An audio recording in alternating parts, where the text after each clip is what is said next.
gemde pular fi lewru sumay. Bismillahir Rahmanir Rahim. Kodo julbe ari sadi jomi men jom barki ari jam jam men Ramadana ari kondu lewru dewal kondu dokke men kondu lewru munyal kondu lewru malal kondu joma subi yedi mofte men tinnedu ari sabu eltude en hawo wa dewal de terde men imme koni weltano den kodo on yotolne o hitta ka berde men yondu teddine jabbe jottindane himmeji yotowu e jati men Burendu hino mawni ka jomi men similintu ko seeɗa mi yewtata en gomɗinɓe no weltorandu si ari hiɓe hittina golle ɓe rerɗina en daditade darore wa jomi me en sela puydan wurnita lewru me en kondu mawna ɓural kondu moƴƴere men en yetti joma ko nemini en yedi en ramadana suɓi waɗi ndu tugalal na yaɓal kaadina me en o foti sohugol joddiji e ndu tinne to no ɗen wota laaworo en jaljalɓe no wewlani o koɗo men sadi o koɗo tooli galle men kode balɗe limade o farli e men yurmede e barkino suddira en ɓure laylatu gadri o hertini en o jemma fotore o neldoyi en dewe makko ka joddi ɓuray dewe leppi wulure limaɗi ka leppi men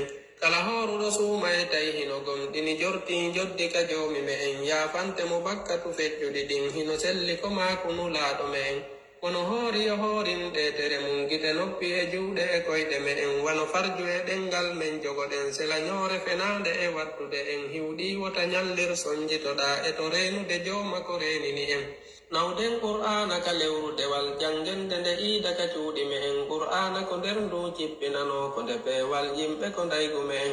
e to wurnutuɗi jemmaji e ndu seluɗoyngol manga meeloto en ɗuɗɗinna fiilota weltindo dey renen waɓutuji ta yeɓoro en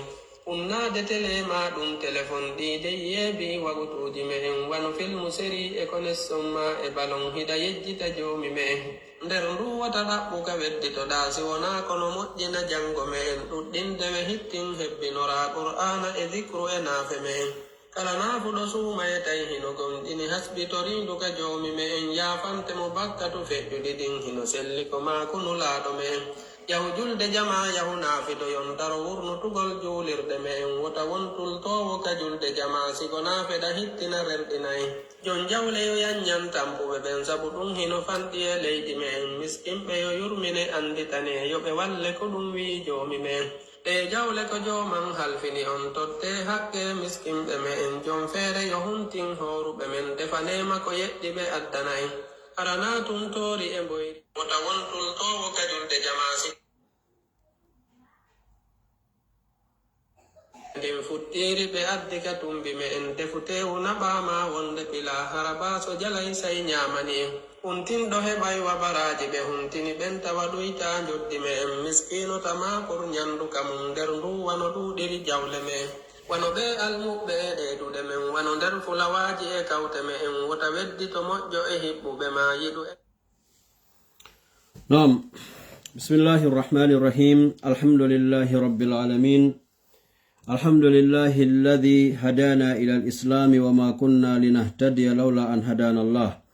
الحمد لله الذي أمرنا بالصلاة وكتب علينا الصيام نسأله جل شأنه أن ييسر لنا القيام آمين مسيب بجول بتدبير تدريب الإسلام ثم نقول اللهم صل على محمد وعلى آل محمد كما صليت على إبراهيم وعلى آل إبراهيم إنك حميد مجيد ربي اشرح لي صدري ويسر لي أمري واحلل عقدة من لساني يفقه قولي أما بعد مسيب بجول بتدبير تدريب الإسلام هرايكو أتيكم يافي نو إمودون كتايكون هندم retardé سيدا retardé دو كياتا peut-être 15 à 18 minutes كنراي ويافتو haray bi'idhnillahi ta'ala no andirɗen non hiɗen fuɗɗi terugol seeɗa andintingol hoore meɗen seeɗa ko yowodiri e nde ɗo deftere Allahu subhanahu wa ta'ala no hollirɗen non tawde ala deftere wo ala livre wo ala bukko hay e goto fewndo hande e ɓurɗo laaɓude e moƴƴude ha hewtinde ɗo deftere Allahu subhanahu wa ta'ala eɗen toro Allah yo Allahu arsiko en ko yewten ɗo hara ko selli o arsika en kadi tawa ko wonɗen e yewtirde kon ko fi makko kanko Allah ko fi kanko Allah yo welto o arsika en kadi yani joddi janguɓe nde ɗo deftere Allah e nder nduɗo lewru teddundu o arsika en kadi ene wonɓe jentagol ɓen jentoragol sabu makko kanko Allah o faamina en kadi o arsika en kadi gollirgol ko faamuɗen ko ya rabbal alamin amin. Haray hanki en darino ka aya 37 aya 37 hande wonɗen e ƴettitugol. Hanki en darino ka aya 36 hande en ƴetta inchallahu ta'ala ka aya 37. ɗon andi hanki en darino ka Allahu subhanahu wa ta'ala daali ɗon innahu no kanko Allah huwa tawwabu kanko woni jaɓowo tububuye arrahimu yurmeteɗo. wiwɗen ko ɗiɗo konguɗi Allahu subhanahu wa ta'ala o tindinno ben meɗen Adama alayhi salam fewnode ɓe faljuno ɓe ñaami leggal ngal ka nder aljanna. tumande sheytane sowinsinnoɓe ha ɓe ñaami leggal ngal Allahu subhanahu wa ta'ala ɓayta himo anni e tubugol yafanagol ben meɗen Adama o andini ɓe konguɗi tububuye ɓe tuubi Allahu jaɓani ɓe o wi en kadi kanko woni jaɓowo tububuye. hande noon hiɗen jokkitade ɗon joni Allahu subhanahu wa ta'ala ɓay o waddi e ɗum ɗo ben meɗen Adama Allah ha joni no fillitade Allah dali qulna me wi'i ihbitu jippe ka leydi ton jami'an on fo moɗon homɓe onon ɓiɓɓe Adama ɓen fo. ko ɗum waɗi ɗo hiɗon andi annasara no tawa kamɓe e ko ɓe wi'ata wondema annabi Isa hari hino tagano ton himo ka aljanna dow ton Allah taguno mo accimo dow ton par ce que ɗon andi kamɓe ɓe lutodiri kamɓe annasarankoɓe ɓen. woɓɓe maɓɓe hino wi'i ko annabi Isa woni Allah, woɓɓe maɓɓe wi ko ɓiɗɗo Allah. enen hiɗen inna yo Allah dandu en ɗiɗo konguɗi fo. kamɓe hiɓe wi hari Allahu on no taguno annabi Isa accimo dow ton ha fewdo nyande o tippino walla ha nyande o jibinano hari ne wi ko taga himo ata annabi Adama tagede himo ata fo tagede. woɓɓe ko non jogori ka annasaranka yagal. jonnon jentoɗen ɗo Allah daali ko wi annoɓe men Adama ihbitu jippe min ha ka leydi ton jami'an on fop moɗon on dendangal ɓiɗɗo Adama hay e goto heddanoki dow ton. ko nattaɗo dow ton woodi annabi Isa nam ɓe feƴƴinari Allahu on ƴentiniɓe nattiɓe ka asama kono non hari ɓe ka leydi ga ko ga ɓe jibina ɓe janɗi ɓe ne'aɗo ɓe nelaɗo o nde Allah on hajuno on sa o ƴettiɓe o ɓantiɓe. joma daali non joni si on tippike ka leydi ton onon ɓiɓɓe Adama ɓe iɗon andi en etuna aya ɓawo jon on ni son yahi ton mi naɓanay mi okkoray on ka hoɗon on wonata waloɓe ka burure wano kulle ɗen wona ɗum sina ɗum si Allah wi'ano no wodani en ga koɗan koye ka hoɗiren en darnatano ɗo étage en darnatano ɗo suudu harayno enen kadi ka burure warayno ɗen no kulle ɗen walirta ton ni. kono ɓay Allah inni no wodani on ton mata'un wa mustaqarrun ila hinin haray ko ɗum waɗi ko ma heɓen ka hoɗen heɓen ko ñaamen mata'un on no naati ɗon avion je ɗen otoje ɗen motoje ɗen kala nema hunkun Allah nemini ɓiɗɗo julɗo on ɗan ɓiɗɗo Adama on ka hoore leydi ɗo no naate ko Allah wiwno en kon hanki si on yahi ka leydi no wodani on ton nema hoy e koɗankoy ka hoɗiron. jonnon Allah wi si on waɗi ɗum on fo on tippiki on hoɗi on ñaami darede Allah subhanahu wa ta'ala o atorta ho ko walotoɗen ɗon yani ka hoɗeten ɗon e ko ñameten kon ko ɓornotoɗen kon ko si ɗum ɗon timmi o andi ɗum ɗon gasi on ñinon joni fa imma ya'tiyannakum o wi si aroyi on minni immorde am min Allah hudan peewal ngal mi suɓani on faman tabi'a kala on jokkoyɗo hudaya peewal angal fala khawfun alayhim haray kulol alanaɓen ɗon wala hum wana kamɓe kadi yahzanuna woni ko suni noyte maapine ɗo oɗo no ƴetta firoji ɗiɗi. Allah wi si tawi mi addoyi peewal angal ko honɗum woni ɗum si mi imminoyi nelaɓe am ɓen ɓay annabi Adama alayhi salam duuɓi heewuɗi woɓɓe no wi duuɓi 600 woɓɓe no wi duuɓi fayda ko yata wulure ittude annabi Adama tippi ka hoore leydi ɗo har yimɓe heɓanoɓe ɓen fof ko julɓe ɓiɓɓe annabi Adama artuɓe ɗon ɓen fof ko julɓe sina oya warunoɗo oya hakkunde Habila e Qabil fami. donc joni ɗo Allah subhanahu wa ta'ala o wi honɗum o inni joni si mi aroyi peewal si mi imminoyi annabaɓe am ɓen e moɗon kala on jokkoyɗo hudaya peewal ngal mi yamirimo ngal o rewi Allah no mi yamiriri non ɗum woni annabaɓen fop ittude annabi Nuhu ha nelaɗo meɗen sallallahu alaihi wasallam kala mo annabajo go tawi an zamanu ma on ko waɗɗi ma ko a jokkon annabajo ɗon amma enen wuruɓe ɓen hande ka hoore leydi fof ko waɗɗiɓe ko jokkugol nelaɗo meɗen muhammadin sallllahu alayhi wa sallam. nelaɗo maki kala e ɗe mofte ɗo depuis ñande allah wi ya ayyuhal mudaththir qum fa anzir wa rabbaka fakabbir wa thiyabaka fatahhir. depuis ñande allah tippini oɗo aya o wi nelaɗo immo ka waliɗa buumiɗa ɗon, immo wajoɗa yimɓe ɓen, immo wajoɗa mofte ɗen. iwden ñande nelaɗo maki kala nanɗo inde an o sali jokkude lan, o nani inde komi addi kon o sali jokkude lan, haray on non tawama heferaɓe ɓen. idan ko wajibu kala neɗɗo wurɗo jokku nelaɗo. allah daali kala nanoyɗo inde peewal angal o jokkingal peewal fala khawfun alayhim, haray ɓen ɗon ɓe ala ko ɓe hula, ɓe ala ko ɓe ɗeñƴo, ɓe ala ko ɓe maapo. ɓay honɗum ɓay ɓe andi pellete ɓe aroya ñande dargal, kono si ɓe aroyi haray ɓe sunatako ɓe maapotako. allah wi wala hum, ɓen jaɓuɓe ɗon kadi gomɗininmi ɓe rewi e laawol komi faala kon, wala hum ɓe wonali few yahzanuna suninoyteɓe. ko ɗum woni ɗum, si ɓe maayi ko ɓe acci aduna kon ta ɓe suna wota ɓe maapo. si tawi a geri an e allah collaboration mon on moƴƴi ka aduna ɗo, a geri an e allah on naɓidi no allah faalira non. si a heɓi jawdi a itti sadaka, a itti zakka, a waɗi ko allah faala, a waɗen wiyen a darni tawi no juulirɗe tun, a waɗi kala ko ñete kon sadaka jariya. sadaka jariya ko kala ko tawata si a maayi a accayno gollude no naadude baraji,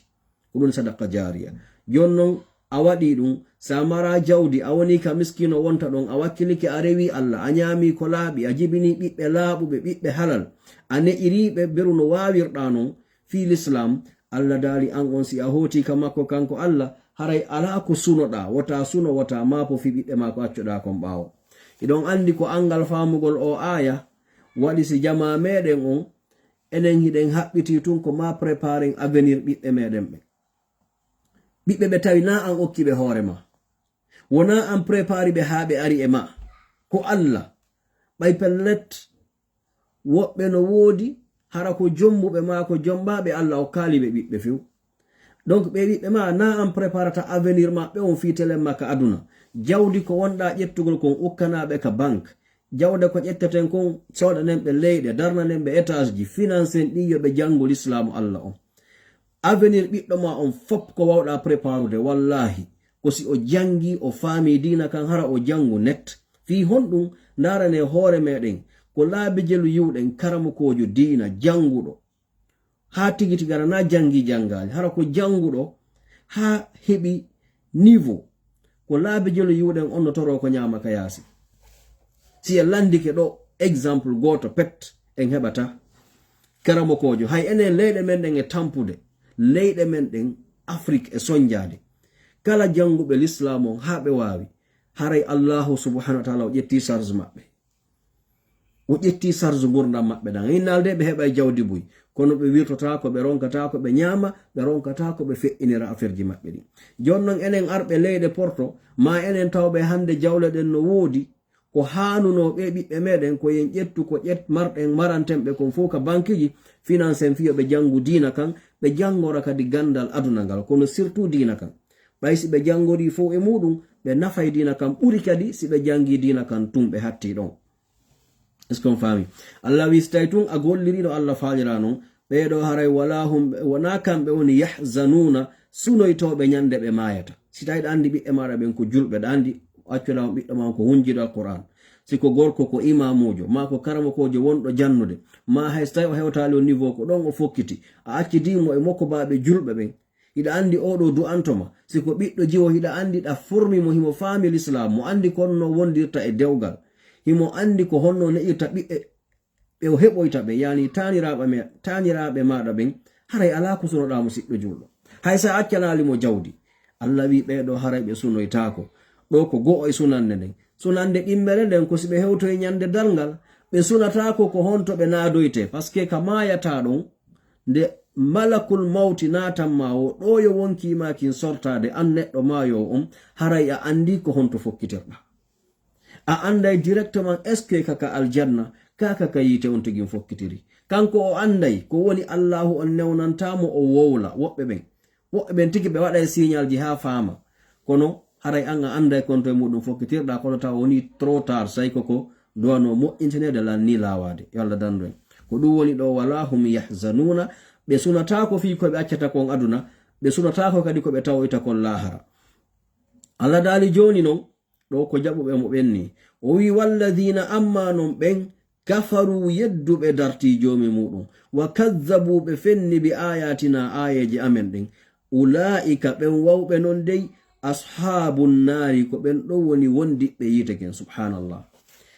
karamo ko ɓe wi ko wiyete ko wondiɗɗo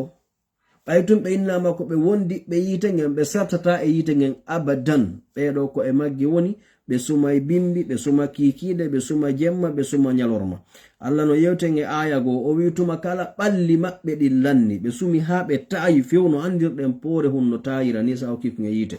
Allah ɓay ko kanko woni mawɗo, ko kanko woni fa'alul lima yurid. O artira kadi ɓalli maɓɓe ɗin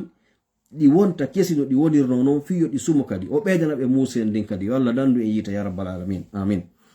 Allah dali ko ɓuri hulɓinade kon e oɗo aya ko Allah wi'i kom hum fiha khalidun. O wi kamɓe ko ton ɓe luttinte e nder ngeyite. ɗon andi hanki nde hewtoɗen yimɓe aljanna ɓen ɓay Allah inni khalidina fiha wiwɗe yimɓe aljanna ɓen heɓali ko weli ha hewti wi'ede ko ka aljanna ga luttoton. Sabu nemaji aljanna on e welde si tawi innanoma ko hitande ma ko duuɓi 10 ma ko 100 haray toujours ɗa calculde nyande ɗum ɗo landi kadi ko honno gerdata. Kono ɓaytun Allah inni ko khalidina fiha ngol kongol ɗo tu yoni ko wallina ɓernde yimɓe natuɓe aljanna ɓe yalla waɗo e maɓɓe. Amma ɓeɗo yimɓe heferaɓe ala ko ɓuri jasinde ɓe ko ɓurata ɓe soññude ka ɓernde ko tawi kon kamɓe kadi ton ko khalidun ko ton ɓe luttinte abadan. Yo Allah dandu en ɗum. Allah subhanahu wa ta'ala o yewti en ɗo ko honno kanko e annabi Adama ɓe yewtiri e shaytan ko honno ɓe gerdiri ha ɗo. Jonnon Allah tabaraka ta'ala o fuɓɓitani en yewtere fi woɓɓe go homɓe ɓe sutiɗen hande no wi'e al-yahud ɓe zif ɓe sutiɗen hande al-yahud bani Israil ɓe yeten Allah gerdi e ɓe ko ɗuuɗi en yewti no wiwɗen kala zif ɓe tigi ɓe original ɓe ko ɓiɓɓe hombo ko ɓiɓɓe annabi Yaqub alayhi salam. ko wasi Allah no inna ɓe ga ya bani Israil ko ono yo ɓiɓɓe annabi Yaqub. ɓe wi ko wiyete kon Israil ko neɗɗo dewo Allah moƴƴa. annabi Yaquba o rewno Allah ha o heɓi titre wiyeteɗo dewo Allah rewowo Allah o. jonnon ɓiɓɓe makko ɓen e tañira e makko ɓen e iwdi makko ndin fuu ndaare dey Allah ko o watta kon ɓeɗo ko yiɓɓe Allah ni. kono ɓaytum ɓe ari ɓe murti fiyen andu goɗɗo holortako mawɓe muɗum waɗuno. wiugol menen komin tañiraɓe waliyu komin ƴiƴan waliyu komin ƴiƴan sayku kaari en ta holoro ɗum nde musidɗo julɗo. waliyu on ko golli kon ɓe tawya yeeso Allah. ɓiɓɓe maɓɓe reeduɓe wallahi si ɓiɗɗo waliyu reedu boninedi o yeddi Allah himo mari probléme. sabu ɓiɗɗo ɓurɗo waliyu lettama hombo ɓiɗɗo annabi Nuhu alayhi salam. annabi Nuhu ko annabajo tawaɗo kadi ulul azm e annabaɓe patronɓe ɓen. on andi Allah no sélectionné annabaɓe jowo o wi ko onon ɗo woni ɓurɓe ɓen moƴƴude. annabi Nuhu non joni ɓiɗɗo makko on lettano sabu ko o yeddi kon Allah. si ɓiɗɗo annabajo on daɗali an ko honto marɗa ka daɗa sabu ko a ƴiƴan waliyu. ben annabajo on daɗali annabi Ibrahima Allah wi ko khalilur rahman ko o giɗo Allah ko o jatigi Allah. kono ben makko heɓanol islam o lettano o maydino e keferanka ko Allah wi o nato yayyite. si on ɗon daɗali an fi ko a ƴiƴan waliyu ko honto ɗum nafatama ala ka nafama. so ndaari bani Israila sen jentike qissa maɓɓe on ɗo en ndaari iwdi maɓɓe ndin en tawa wallahi no yurmi Allah ko golle ma an neɗɗo on o yoɓata. hiɗa heɓira noon darjaji ka aljanna sabu ɓiɓɓe maɗa ɓen sabu mawɓe maɗa ɓen. kono ko tuma taw fasuɗa examen on tawi résultat ma on permettete natugol aljanna. par ce que ndaare annabi Yaquba ko ɓiɗɗo annabi Ishaqa ko ɓiɗɗo annabi Ibrahim. donc ɓeɗo taw fu maɓɓe titre maɓɓe on ko ɓe annabaɓe. annabi Ibrahima ko annabi Ishaqa ko annabi Yaquba ko annabi Yusuf ko annabajo. kono ndaare ko honto Allah woni waddude ɓiɓɓe ɓeɗo ɓen ɓay ɓe jaɓali famodirede kamɓe Allah. ɓaytum ɓe murti honto kamɓe Allah ɓe yaltoyi. fiyen andu ƴiƴan waliyoyagal ɗon nafata sa holorki ɗum ɗon to. Allah dali ya bani Israila ko onon yo ɓiɓɓe annabi Yaquba kono yo ɓiɓɓe giɗo an on rawaynoɗolan on yaquba alayhi salam udhkuru koni andite ɗo ko ɓay alqur'ana ali tawi annabi yani ɓe alyahudaɓe allahu on nelino annabi musa e maɓɓe e annabaɓe heewuɓe woɓɓe maɓɓe ɓe wari ɓe salani woɓɓe ɓen hay annabi isa yani annabi musa danɗuɗo ɓe on bone fir'aun ɓe salaninomo en yiyay ɗum nder ga allah jonnon no andintinde ɓe frappa conscience maɓɓe on allah inni ya bani israila kono yo bani israiliyankoɓe udhkuru koni andite ni'matiya ɗinemaji an an'amtu alaykum ɗimi nemini e dow moɗon andite koni komi waɗani on ko taw won on grateful andite komi naɓani on ko wona nollan reconnaissant kon woni ɗin nemaji allah daali wa awfu hunnon bi ahdi aadi andindi ahdoduɗen ndin uufi min kadi mi hunnay nden bi ahdikum aadiji moɗon ɗin wa iyaya komin tigi allah maɗum komin tun allah farhabuni rewelam allah wi bani yani zifɓe ɓen yo ɓe anditan allah allah waɗaniɓe ko ɗuuɗi o dandiɓe bone fir'aun o okkiɓe hakkil hiɓe wawi moƴƴinde piiji o leli annabaɓe ɗuuɗuɓe e leñol maɓɓe ngol o wi anditan elan koni acce wota on yeddan onni hunne aadi andin kon woni ndin aadi hanki siɗon manditi e yewtuno wiwɗen kala jibinaɗo arowo ka hoore leydi ɗo haray mo ƴettude allah aadi wondema allah ko antum men rewata min sirkantama few allah inna min kadi si on rewilam min tun mi ƴettani on aadi mi lettata on mi naaday on aljanna ko ɗum ɗo allah inni joni noon hunne aadi ko halduɗen ko rewollam min tun min kadi mi hunnoya aadi ko halduɗen kon mi naada on aljanna hara mi lettali on ko ɗum woni ufu bi ahdi ufi bi ahdikum awfu bi ahdi ufi bi ahdikum wa iyaya farhabun ko min tun allah ma ko min tigi allah rewelan allah dali wa aminu gomɗine bima anzaltu nde deftere nde mi tippini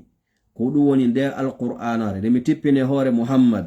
gomɗine nde'e musaddiqan nde tawnonon nde ko nde goonga ko nde gonginde kadi lima ma'akum ɗen defte wonɗe ka moɗon yani defte tippina ɗen e annabi musa tawrat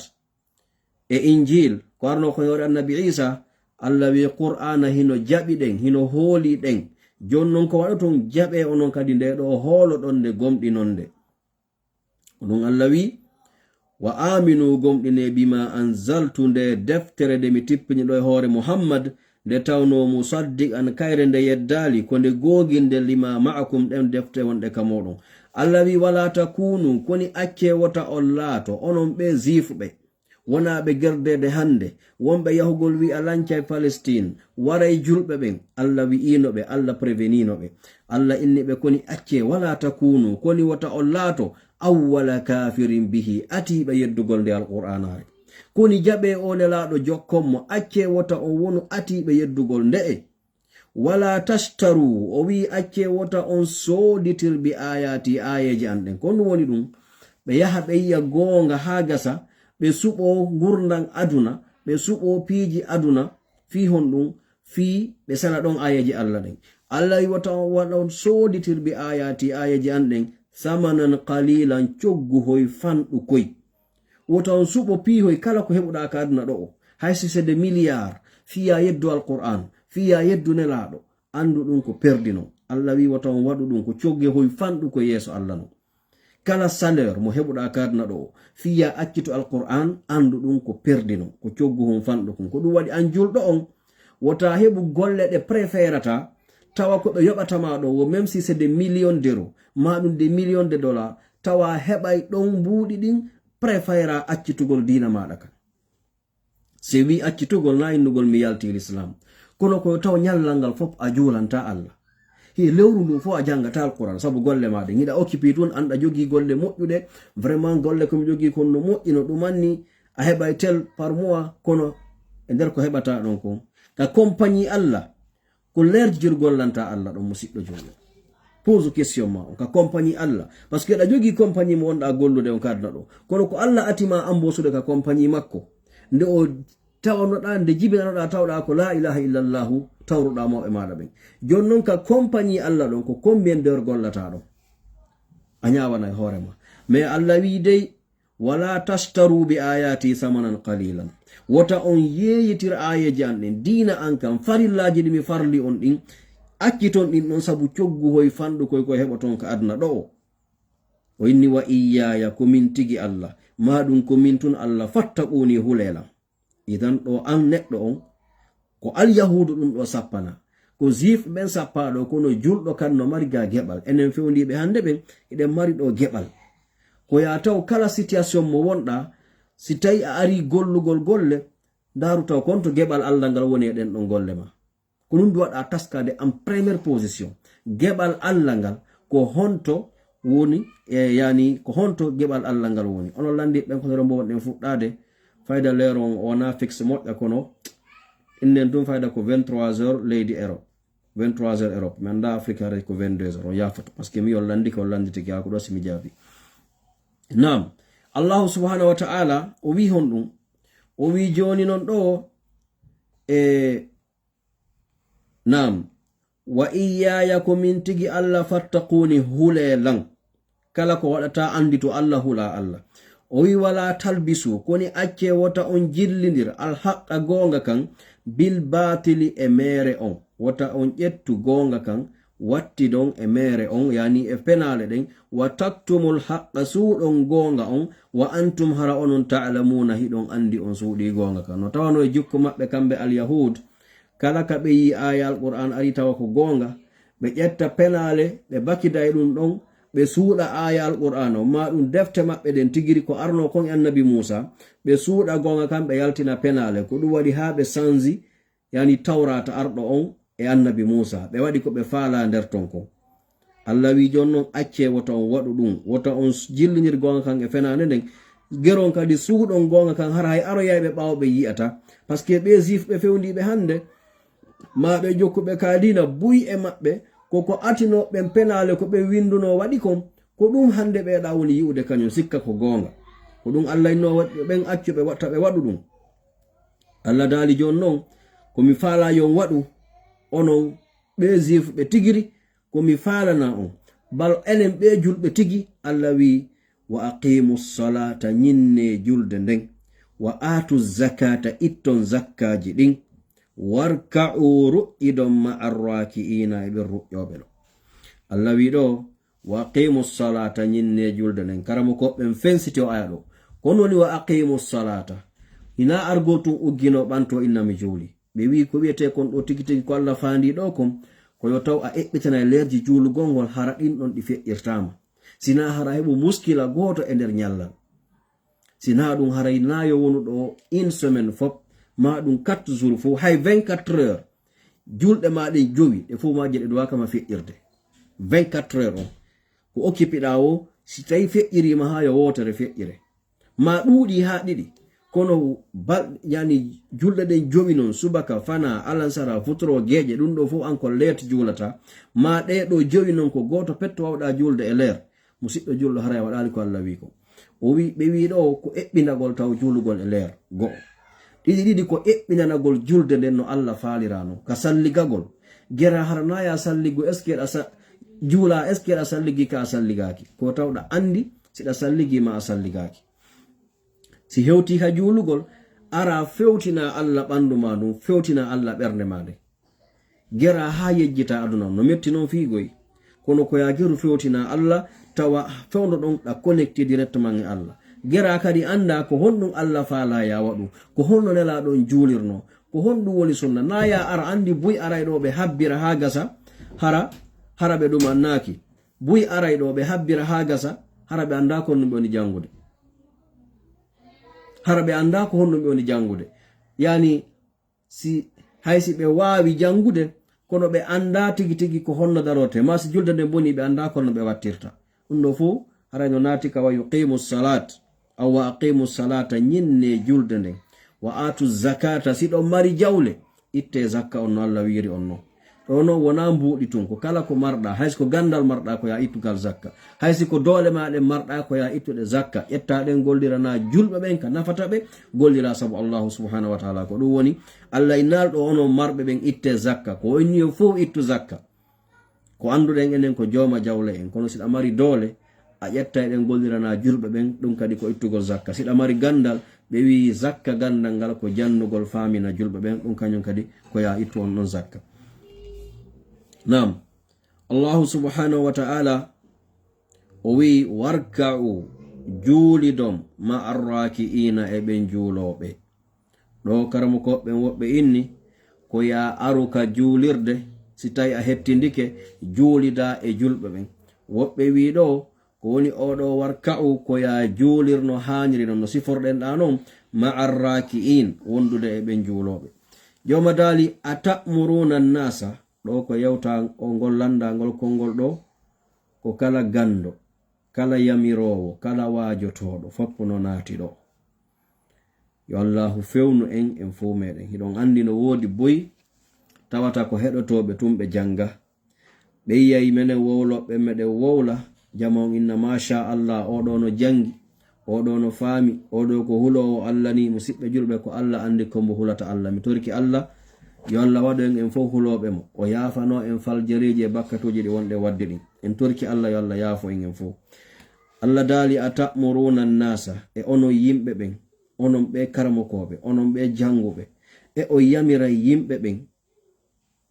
bil birri ɗiggere nden waɗugol diina kan yamironɓe yoɓe juulu yoɓe jangu yoɓe ittu zakka yoɓe accu ko boni atamuruna nnasa bil birri o wiwa tan sawna accon anfusakum wonkiji moɗon ɗin wa antum hara onon non tatlunal kitaba hiɗon jangude deftere allah nde e onon o yamira yimɓe waɗe ko moƴƴi kono onon si ari waɗugol ko moƴƴi hiɗon ɓaawo on innayoɓe accu ko boni kono onon si ari waɗugol ko boni kon hiɗon yeeso tawa noon kadi onon hiɗon jangude deftere allah nden hiɗon andi ko woni ton kon hiɗon andi bone on hiɗon andi ko moƴƴi kon allah wi afala taqiluna e on haqilta e on wattanta hoore moɗon hakkil ko ɗum waɗi ɓe inni lette gando wonɗo wadde ko boni hino hulɓini ɓuri mo janga waɗowo ko boni on sabu oɗa no gasa o heɓoye ganto inna o andano kono an anduɗo on ha watti yamirde yimɓe ɓen ronkuɗa waɗugol no hulɓini haasi allah on ƴeccitima e ɗum ko honno gerdoyta en torki allah yo allah o tabintin en e ko yiɗi o yarli o arsi kam fewgol ɗo ƴettudeten amin allah wi wasta'inu onon julɓe ɓen fo wallinore bisabri muñalngal wassolati e julde nden julɗo kala ko heɓuɗa ka aduna ɗo ko ɓurata ndarude kon ko allahu subhanahu wa ta'ala ko ya ɓeydu muñal ngal e wiyatake dey haray piji ɗin fo a accay tum feƴƴirani kono do allah ko wi koye wallinor e muñal ngal kala lorra mo heɓeten ka aduna ɗo kala lorra mo wonɗen heɓude immorde e ayɓe meɗen allah inni siya heɓi ɗum tun muññito e wallinor e muñal ngal wasta'inu bisabri ɓeyda ɗon julde nden hiɗon andi nde julde ko nde hanuno wonde sa heɓi tun ella heɓi probléme fayda enen haɗi probléme ji men ɗi régilo ko parce que en ala rewde ka hani rewde ɗon julɗo sa heɓi sattende an e ɓiɗɗo ma on ala famodirde o yangima ha o wullinima o murtirima an e modi ma on ala famodirde ñando ñande ko haala wi ko yennidirgol ko sonkugol an e sonnajo ma on la même chose an e siɓɓe maɗa ɓen an e yumma ma kala tawata on ala famodirde ma an e ka gollata ɗon probléme ji ɗin tiɗi ko hanuɗa wadde awwalan ko argol konka bafal allahu subhanahu wa ta'ala nga ko ya aru salligoɗa julana allah fewtinamo ɓerde ma nden fewtinamo annuye ma on kono enen sendari billahi probléme ji men ɗi no falɗi ɗi heɓeten ɗin anditen allah aren ɗon fewtanen allah julanemo ko ɓuri hewde kon sen heɓi probléme ji ɗin koyen felu yimɓe ɓen felen ɓiɓɓe meɗen ɓen felen dow waɗuɗo on aren haɓɓetoɗen enen e makko suwa wullen piitoɗen maɗum wiyen enen e makko en taƴodiray en huwodiray en waɗay ɗum ɗo yejjiten allahu subhanahu wa ta'ala tawa noon ko kanko allah hanunoɗen ko duwaɗen arde fewten toroɗen yo wallu en o walla en kañum kadi ɗum ɗon iwa ɓay ko kanko jogi ɓerde nden télécommande ɓerde ɗen koye jungo makko woni si o changi tun haray changi ko ɗum waɗi no woduno e sahabaɓe yaltunoɓe wi hande mi waroyay muhammad wono saydna umar ƴetti kaafa yalti ka mu'um no jogi kaafa mum kan wi hande miɗo yaade warugol muhammad sabu muhammadu sonji yimɓe makka ɓe muhammadu lanki yimɓe makka ɓe o fokkiti nde tawno ko allah jogi télécommande o musidɓe julɓe allahu subhanahu wa ta'ala o changi sen o ɗibbi télécommande makko o changi ɓernde seydna umar nden seydna umar nden no hewtoyeno kan e laaɗo tawi hannden kadi ko ɓe yaadi ko wigol ashhadu an la ilaha illallah wa ashhadu anna muhammadan rasulullah ɓe piyaka ɓe haɓɓaka goɗɗo dartaki ɓe ndeññande hari ala wowɗo dartagol umar e nder leydi makka ndi ndeññande hari ala sina hara ko hamza kono allah subhanahu wa ta'ala allah o yilti ɓernde maɓɓe nden ɓe jaɓe l'islamu idan julde nden ɗo wiwɗen enen julɓe ɓen ko ɗo hanɗen rewde fi kala sattendeji meɗen ɗi allah wi wasta'inu bisabri wallinore muñalngal tawa kala probléme ji ɗi heɓuɗa ɗin ko ɗi ɓurata muñali ɗin ɓurma ɗuɗande ɗi wiyata ɗin ko ma itta bal aduwaka heɓude goɗɗo muñata itta e mone e muɗum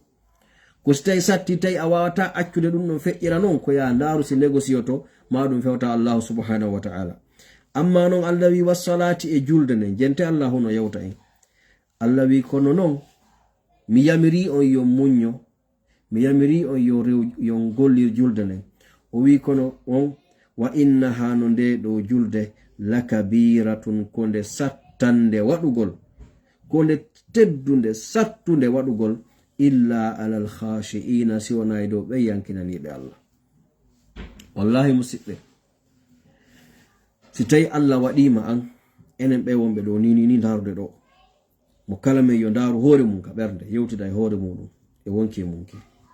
si tawi an si innama tullere juulugol ɓernde ma nden no yiɗi no welti a suusata wonde a juulanali allah naafiyo yimɓe ɓe yi'e naafiyo goɗɗo handa juuli kono antun e wonkimaki hayso ka suuduma waliɗa a yahali golle si fana heewi alansara heewi téléphone ji ɗin no woodi hande ɗa connectiɗa facebook ɗa instagram ɗa tiktok kono si waɓuto allah on hewti tun piyesum kun no nder ga innay ko wallin téléphone ma on yaha juula immanoɗa hoore ma yaha juulana allah julde timmude na jahugol tun sujja heñade doga ara weltano allah subhanahu wa ta'ala andu ko a tawaɗo eɓe allahu subhanahu wa ta'ala marani giggol ɓen si a wakkilike tun seeɗa allah hoynante lawol magol no udditi sabu allah wi en innaha no nde ɗo julde ko de sattunde illa alal khashi'in wa innaha lakabiratun illa alal khashi'in ko nde sattunde waɗugol no woodi yimɓe si a inni tun are juulen haysi ɓe juulaygoy kono ɗum satta e maɓɓe ka wonki maɓɓe haysi ɓe hollalima ka yaasi kono tawno sattani ɓe ka nder wonki immagol yaha salligo juula kono si ɓe noddama joni ka mbuuɗi yaltata hara ka ɓe yahata ɓe seppa ɓe doga ɗon ko wonani ɓe très facile idan allah wi julde nde nde ko nde sattunde o wi sina e dow ɓe yankinaniɓe allah idan si tawi an si innama tun juulen na de ka sumaye ɗo setane no haɓɓa piji ɗin fo no haɓɓa kono adu sumaye arde musidɗo julɗo ñaawi hoorema si hewtima walagol a yiwi golle ɗa ronki ma ɗum lerma o yoni a fokkiti golle lerma o yoni waɓuto allah on heewi ko honɗuge muɗum hikkinta yeeso est ce que ara waloɗa inna ɓay hande a ronki ya walo a juulali ma ɗum ɓay hande a fokkiti lerma o yoni ya accuɗo juulugol taho ko julde allah nden hikkinta yeeso si tawi woni ko julde nden hikkinta yeeso an e allah ɗa andi ɗum ɓayɗo na min andata ɗum na ɓeeɗa andata ɗum mo kala men andana e hoore muɗum ko hay min wowlowo ɗo on est ce que min tigiri ko non mi wa'iri kawona noon allahu alam kono famen dow julde nden si tawi woni a tawi no wirɗen noon ɓayna fillitagol tun ko julde allah nden woni premier pa on andu allah no yiɗo ma hiɗa tawa e yankinaniɓe allah ɓe si tawi noon hinde sattanma musidɗo julɗo halay darto hoorema si tawi tuma kala inna juulen an sago ma ko a ɗaɓɓuka takkoroɗa yaha hara a juulanali allah si tawi a juulay kadi ko ɓay feere ala ko hersugol yimɓe ɓen ta ɓenno a juulali haray ɗum ɗo no hulɓini de musidɗo julɗo haray andu an a tawaka yankinaniɓe allah ɓe jonnon mo yankinanaki allah haray place makko on no hulɓini yo allah waɗu en yankinaniɓe mo kanko allah jentoɗen Allah subhanahu wa ta'ala onni komɓe woni ɓe yankiniɓe ɓe Allah woni yewtugol en ɗo fimu onni alladhina ko ɓen tawɓe yadhunnuna kamɓe an yani yadhunnuna hiɓe felliti fen yadhunnuna hiɓe felliti annahum no kamɓe mulaqu rabbihim ɓe hawroyay e joomi maɓɓe yankinanagol nde ɗo julde ko honɗum wallatama ha tawa julde nden sattantama waɗugol moƴƴereji Allah ɗin sattantama horugol suumaye sattantama ko nange nge wuli wo ko ñallal ngal juuti wo an a waway horande Allah ɗum mapinama ɗum sattanama par ce que no wodi woɓɓe tawɓe hakke ko imano lo'i ñallal ngal juutanaɓe ɓe sonjo ha par ce que imano ngano fanɗi no wodi woɓɓe ɓe hooray ko nangen sofi wo ɓe yawata andude ɗum Allah tabaraka taala o inni ko ɓeɗo tawɓe kamɓe hiɓe felliti no kamɓe annahum no kamɓe mulaqu rabbihim ɓe hawroyay e joomi maɓɓe ko eta wo ko eta hiɓe andi ñande goo ɓe nodday ɓe inna kaari ma yi hande ko eta wo ko eta ñande goo malakul mawto ara o inna ko ammi arani neɓay ka juutay allahu alam hiɓe andi ɗum kamɓe hiɓe andi si malakul mawto ari o naɓiɓe alaka ɓe yaha leydi goo ala wernaydiɓe alaka ɓe yaha ɓe fattoyo alaka ɓe waɗa immigration sinaka allahu subhanahu wa ta'ala ala destination on ko o direct lawol ala carrefour alaka selire ko ilallahi ta'ala mayɓe e ndiyam sumuɓe e nder suudu luttuɓe haysi ko wonɗo ndondi alaka o yaha sinaka Allah ko ɗum waɗi nelaɗo sallallah sallam ɓe fillani en qissa goto neɗɗo wonnoɗo ka hoore ɗeji ɗo ɓeygure makko nen sikki ko moƴƴotay ko o bonɗo bonnowo nde o hewtuno ka o maaya ɓay o andi o nawni o maayay o wi ɓiɓɓe makko ɓen heyi miɗo faala yewtagol ɗum goɗɗum mi raɓɓiñina qissa on fi watay juutuɗo onni si tawi woni mi maayi sunnelan ha wona condi sunne ƴiye ɗen ha wonta ndondi sunne mo huɓɓe yiite ñande sunno fure on ha wonta ndondi sendon ndondi ndi ƴetton feccere gona ɓon ka hendu ruyino ƴetton daya foccere raɓon ka bahru yolon ton ɓeyni fi hon ɗum o par ce que miɗo bonni Allah bonnereji mi faalaka fottoyde Allah few miɗo andi si o wi himo andi kanko Allah si ɓe fotti tun haray moƴƴanamo haray ko hanto oɗo o jiiɓi o miiji kanko si o mayiri ni si ɓe gerdimo ni haray o fottoyta e Allah nelaɗon sallallahu alayhi wa sallam ɓe maaki nde oɗo mayno ɓiɓɓe makko ɓe waɗi ko o yamiri ɓe kon Allahu subhanahu wa ta'ala o wi hendu ndun ijma ma fiik o wiyani bahron ijma ma fiik o wi hendo moɓodir kala ndondi ko yayi e ma ko iwre oɗo an kadi baaru moɓodir kala ndondi ko yayi e ma ko iwre makko moɓodir fof o wonta neɗɗo o wonti neɗɗo o dari yeeso Allah ɗum ko hadis mo sallallahu alaihi wasallam fillani en o dari yeeso Allah Allah innimo ya abdi ma hamalaka ala ma sana'ata ko honɗum defuma ɗugol ko waɗɗa ɗo o inni ko ma khafatuka ya rab ko kulol ma ngol yo Allah mi hulu komi andi mi bonnima ko idan Allahu on yaafi mo naadimo aljanna kono en andi oɗo si o daɗali na am mayɗo ƴetta waɗa e nder lincum dane hon ukkoyaka qaburu na anda ata wotugol ka Allah ko ɗo si Allah inni ɓeeɗo ko hooliɓe annahum no kamɓe mulaqu rabbihim ɓe fottoyay e joomi maɓɓe wa annahum no kamɓe ilayhi faade ka makko raji'una ko ton ɓe ruttoto feere ala ko ton ɓe yahata ɓe yiiday e makko ɓe hootay kadi ka makko ko kanko andi kon ɗum waɗoyta ɓe andi ɓeɗo julde nden sattantaɓe Allah arti noddugol toujours ha joni bani israila fiyen andu Allahu on gollidi e ɓeɗo ndaren nder men o nam Allah daali ya bani israila ko onon yo bani israiliyankoɓe e yewtinane koɓe woni bani israila inɗen ko zef iwdi annabi yaquba o wi udkuru koni andite ni'matiya ɗi nemaji an allati ɗin an'amtuɗi mi nemini alaykum e dow moɗon wa anni no min pellet faddaltukum mi ɓurni on alal alamina e dow tagore nden ɗo woɓɓe ƴetti aya on e dow tagore nden fewndo moɗon onon fewndo zamanu moɗon onon Allah ɓurni on fewndo annabi Musa ɓayɓe hettike jungo Fir'aun haaɗi duuɓi ga fo adonelaɗon arde hari ko kamɓe wonno patronɓe ɓen kamɓe alyahuda ɓen kamɓe ɓurno yani Allah hollinoɓe giggol Allah moƴƴinoke maɓɓe ko ɗum waɗi o nelino annaba e bu'e maɓɓe karmakoɓe goo inni oɗo ɓay tun Allah ko inni ko alal alamina ko fi aduna ga wona yewtede ko Allah ɓurniɓe okkiɓe hakkil ko goto ala jonnon fiyen fensito ɗo gokkum sa ƴetti sengo ka diina Allah ko wi kon haranga ƴettu ka tafsir ma wondema inni faddaltukum ala alalamina mi ɓurni on e dow windere nden tawa ko telen makka martabaji ɗin ka Allah valeur on ka Allah haray ɗon ko fewdo zamanu maɓɓe on sabu zamanu nelaɗo on mofta nelaɗo ɗen sallallahu alaihi wasallam hiɓe ɓuri alyahudaɓe ɓe Allah okki en ko o kaali ɓe ko waɗi si Allah subhanahu wa ta'ala daali kuntum khayra ummatin ukhrijat linnas. Nam Allah daali kuntum khayra ummatin ukhrijat linnas kono woni yimɓe ɓurɓe moƴƴude e ko yaltina kon yani génération ɓurɗo moƴƴude ko yaltina kon e yimɓe ɓe si a ƴettiri sengo ka diina wiwɗen haray ko Allah wi kon ɗo ɓurni alyahudaɓe ɓen ko fewndo zamanu maɓɓe on tagore nden fewndo zamanu maɓɓe on kamɓe wonno meilleur. Jonnon sa ƴettiri sengo ka aduna fi matériel aduna on haray haaka wonɗen ɗo ko kamɓe on numéro 1 par ce que hande ko wona moƴƴinede kon fab si on daari on taway ko alyahuda jungo maɓɓe no ton ko kamɓe woni joɗagol imagine piiji ɗin créa piiji ɗin hande ko ɓuri hewde kon ɗum no rewa Amérique rewa Europe rewa Japon rewa Chine ɗen andi enen Afrique ko habbiɗen ko consumugo kono ko wona créede kon fof so on daari on yahay ha tawon ko jungo batte jungo sifujo woni ɗon si ɗum créa donc ɗum waɗi Allah wi inni no min faddaltukum mi ɓurni on alal alamina e dow tagore nde mi okki on hakkil ko yimɓe goo heɓaali donc wattane hakkil rewolla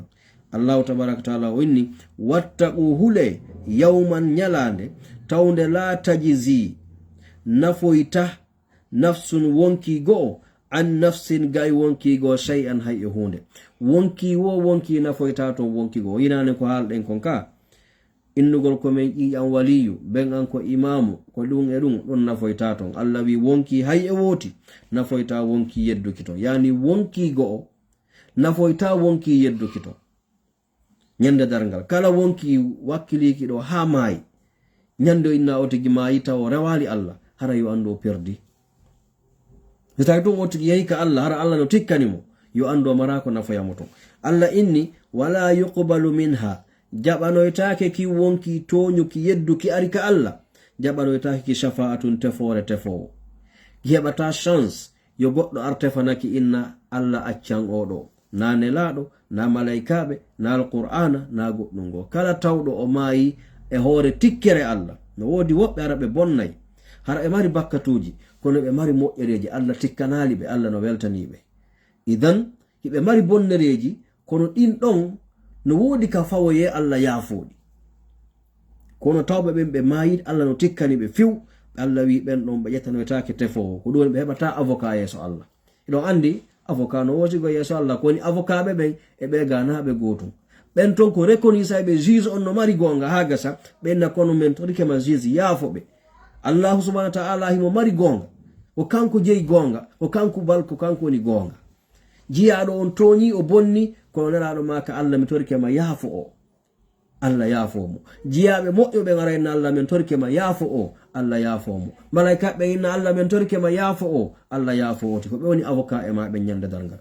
wattoɗo golle ma moƴƴere jonnon Allah daali wala yu'khadhu minha jaɓanoytake kin ɗon kadi adlun joddi koki sottora hay sa addori milliardji kange e jaman e kala ko woni ka hoore leydi ɗo a heɓata ko sottira ɗum Allah subhanahu wa ta'ala Allah daali wala hum wona kamɓe kadi woni yunsaruna wallitoyteɓe jonnon ɗo si goɗɗo woni Allah tigi wi wona o heɓata ko wallamo ko haton jinɗo e ballal kanko o wawai wallude goɗɗo mo yahi ha tawi ñande dargal ko ballal o faala o heɓali ko wallamo est ce que kanko o wawai wallude goɗɗo o wawata musidɓe julɓe tedduɓe haray ɗo ɓayna en jonnutunɗo mawon en heeɓi ler goto haray en wawa daragol ɗo biidnillahi ta'ala e jango si Allahu on newni aren ƴettoyen e aya go kadi inchallah haray no hollirɗen noon lerji men ɗin ɗo mi sikki tun ko telen 23h Europe wonde nge fuɗɗade accemi dara ɗo fi tuyen confirme haray anditen kadi pay koy koye wiwɗen koye telmile koye e golle maɓɓe ɗen fuɗɗama kono haray ha joni e no hedditi seeɗa nam ko 23h Europe wonde nge fuɗɗade musidɓe julɓe haray e Afrique mi sikki men las ko ler goto woni hakkude men Afrique ɗum haray ko 22h woni Afrique haray telen enen Amérique ga ko 18h meɗen inchallahu taala wonde nge fuɗɗade en toro Allah subhanahu wa ta'ala yalla arsiko en hebugol baraji jentagol nder alqur'anare Allah subhanahu wa ta'ala yalla wadu en jeyaɓe ɓen jangayɓe nde famande gollitirande kadi ya rabbal alamin yalla jaɓan en ko wonɗen horude kon en torki Allah yalla arsiko en horugol ndu lewru ha gaynen ndu haray hoore cellal ɗen tori Allah yo allahu on arsiko en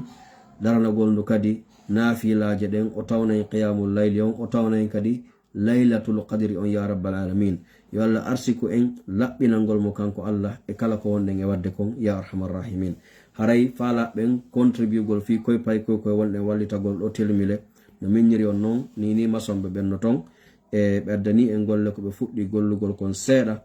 kono haray e vidéo on o laaɓa taw en waɗoya inchallah vidéo ara ko laaɓuɗo hollen kono masomɓe ɓen hiɓe ton ni haray ɗen tori jama on inchallahu ta'ala haray son daari ɗo ko photo fondation on kono ko seeɗani tum ɓe yaltini ɗo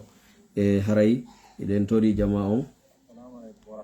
wannagol haray ɗo kadi hino ɓe holli en ɗo seeɗa kono wawa laaɓude moƴƴa haray ɓayna ƴettugol tun tan mon on kala faalaɓe wadde ara ko telen ara ko kuma falɗo wadde on noon donation ji mon ɗin hiɗen mari link on ɗo Kutizop on fi faalaɓe wadde Kutizop on no ka hoore vidéo men ɗo sina ɗum ɗo wawi ƴettugol numéro men zelo on siko Amérique ga wonir ɗon ko 347 523 3007 si tawi kadi ko ano Belgique wonɗon ma ɗum France ma ɗum Allemagne ennen ɗo leyɗe kala ka wonɗon hiɗen jogui numéro représentant ɓe wawi to humpodirde muɗum si tawi hiɗon faala contribude on andali ko honno o windana men ka message ɗo andinon men hiɗon faala contribude kono ko ndileji ɗo wonɗon sina ɗum ƴetton directement numéro Orange Money o guine ko ɗon ñamɓuri en hoyande si ɗum wawi wadde Orange Money ɗo wawi naɓugol direct 224 620 40 03 13 mi fuɗɗito 620 40 03 13 ko numéro men Orange Money on guine ni fi kala faalaɓe wallitagol koyɗo paykoy amma zel on Amérique ɗo ko 347 523 3007 paykoy koye wonɗen wolde fi mum ko Bismillahirrahmanirrahim alhamdulillahi rabbil alamin wassalatu wassalamu ala rasulillah mitta tum ɗum on hara e hino koyɗo ko koyɗo falɗen wallitagol no ɓe heɓira ka ɓe janga on yiɗo ko yite ɓe huɓɓi ɗo ɓe iwlade ɗo woɓɓe maɓɓe ko ɗo walata ɗen waɗino vidéo fi maɓɓe ɗum ɗon no dow ga fi kala humpaɗo o wawi yawde dow yiyon haray ko ɓeɗo falɗen wallitagol bismillahi ta'ala ɗen tori jama on kala heɓuɗo feere yo waɗu ko wawi kon haray ko ɗum ɗo mi falno yewtude en tori ki Allah jaɓan en allahumma salli ala muhammadin wa ala ali muhammadin kama sallaita ala ibrahima wa ala ali ibrahima innaka hamidun majid haray ɗo yen kuppude mi andi noon kadi sonnaɓe ɓe wallitino ɗen ɓen fi nawnuɓe ɓen kamɓe kadi alhamdulillah rabbil alamin e no hayfande ɓe seeɗa en waɗoye vidéo fi maɓɓe kono mi hollan ɗo tun haray ɓe wawno hendagol mbuɗi ko ittinoɗen ga kon naɓuɗen